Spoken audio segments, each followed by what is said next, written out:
This is day 16 of recording one page of my book every day until I find my audience, or you get a full free audiobook. They were going to have a child.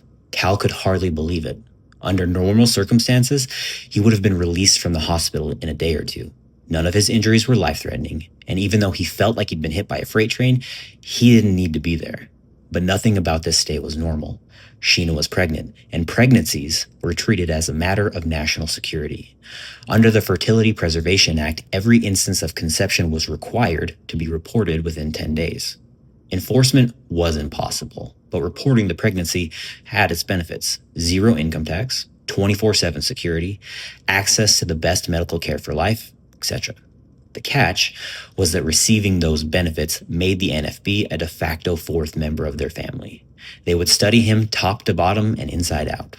By the time the baby came, the NFB would know everything about his life and his body.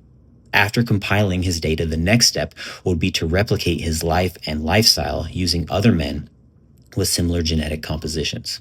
On paper, it made sense. And from the outside looking in, resistance to the idea seemed like a supreme act of selfishness. But the thought of other people assuming a synthetic version of his identity made his skin crawl. Even worse, Sheena would get the same treatment, and it felt wrong. Had anything else happened the day before, Cal thought he could have talked Sheena out of reporting the pregnancy, but she was rattled. "Cal, I almost lost you." They'd been talking for 30 minutes, and to Cal's still hazy mind, Sheena seemed to be in a borderline frenzy. "I know, Sheen, I know. It just seems wrong and gross," and she cut him off. "You know what feels wrong and gross? By the grace of God, finally having a child, a 1 in a million miracle, and for that child to never know his or her father." Sheena's words hung in the air.